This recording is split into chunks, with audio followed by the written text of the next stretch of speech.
James Cameron's Avatar is the highest-grossing film of all time, and it's not likely to lose the title soon, if ever. Only Cameron's previous effort Titanic and Star Wars: The Force Awakens have even come within shouting distance of Avatar's staggering nearly $2.8 billion run.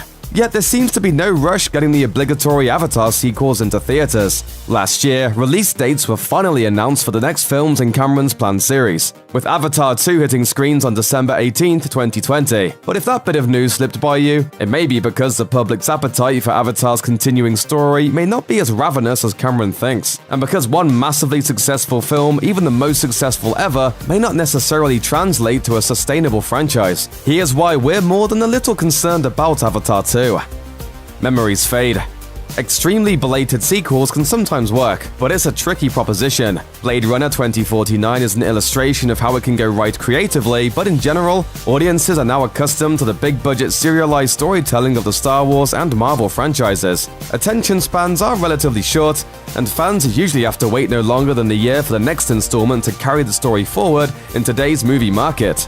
Avatar came out almost a decade ago, and when the follow-up hits theaters in 2020, it'll have been a full 11 years since the first film stunned everyone into repeat showings. There's a chance that all the enthusiasm and fan fervor that drove the first film's success might not be as strong after so much time away from Pandora. Climate change.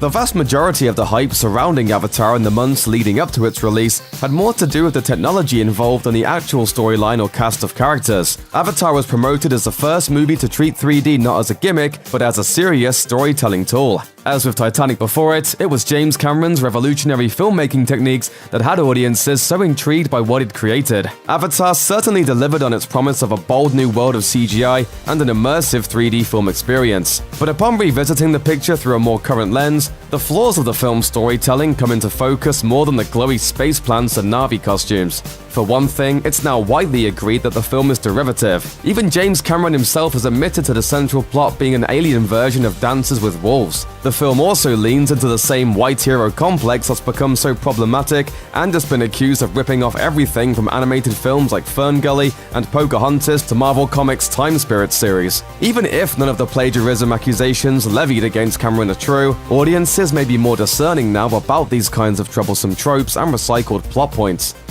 High expectations. Even though it's not a sure thing that Avatar 2 will succeed, Cameron isn't just planning to bring us one Avatar sequel, he's working on 4 of them. With release dates slated through 2025, these films are expected to be shot back-to-back with a combined budget of $1 billion, which is an enormous gamble, not only from a financial but also from a storytelling standpoint. Cameron silenced the doubters of his massive ambition before, of course, but he's gonna have to not only prove he's got enough material to justify making 4 full sequels, but that he can earn enough return on those pictures to compensate for the insane amount of front-end investment. Considering no other film has ever come close to topping Avatar's box office supremacy, even the most optimistic studio executive has to know Avatar 2 might not live up to the gains of its predecessor. One wrong move and it could spell disaster for Lighthouse Pictures and Fox. That's a lot of pressure for the filmmaker to be under, so it's a wonder why he didn't just opt to make one follow-up movie first and measure the audience's interest before plunging headfirst into such an expensive undertaking. Trounced tech. When Avatar first arrived in theaters, it was one of a kind. Sure, audiences had seen 3D movies in theaters before, but none had ever quite had the kind of majestic color schemes and landscapes that this movie offered. Since then, though, such visual effects have become much more commonplace in blockbuster films, from the superhero sphere to the world of animated films. Though James Cameron has insisted that his Avatar sequels are going to boast some similar technological breakthroughs to keep audiences intrigued, it may be tough for Avatar 2 to find new ground to break in that regard. Rumor has it, he may even be working on a way to deliver the experience without the use of glasses. But will it be enough to get people to the ticket booth? It doesn't bode well for him that audiences have grown weary of seeing movies in 3D. In recent years, ticket sales for 3D screenings have dropped like a rock, from about 20% of ticket sales in 2010 to 14% in 2016. Even IMAX theaters have drastically reduced their 3D slate, citing the clear preference of consumers for 2D. Simply put, the groundbreaking CGI and industry-leading 3D that drove Avatar's must-see status in 2009 may be virtual non-factors in 2020, which means Avatar 2 will have to stand on its own merits. Quiet cast.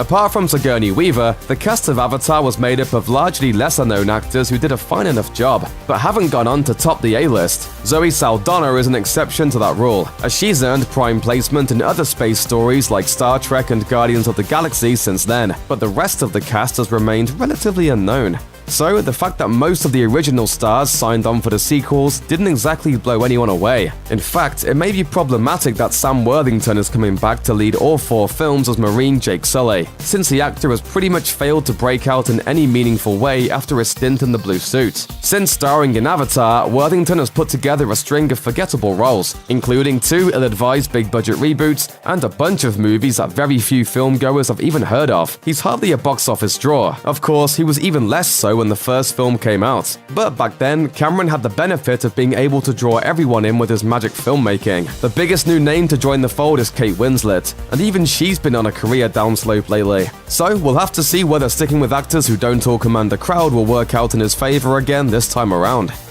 Stiff competition.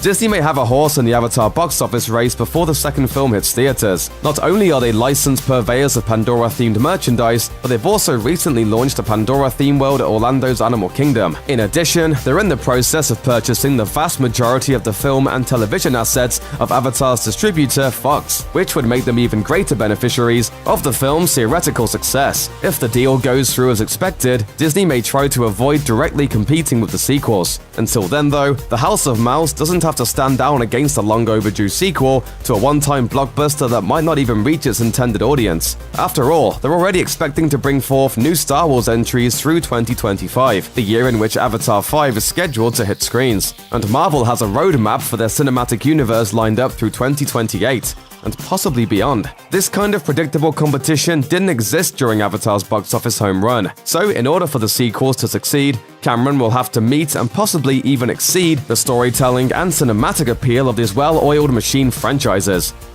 Too far.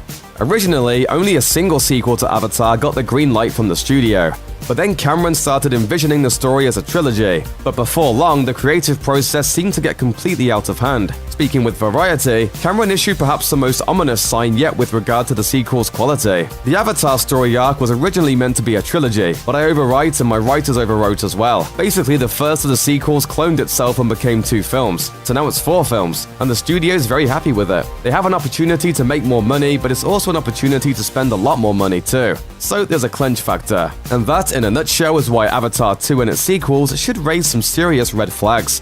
Their big-budget gambles, a return to a world which has taken little hold in the public imagination, with a questionable story stretched across far more films than should be needed to tell it. But hey, if Peter Jackson could stretch The Hobbit into 3 feature-length films that made $1 billion apiece, well, what's to say James Cameron doesn't defy all odds again as well?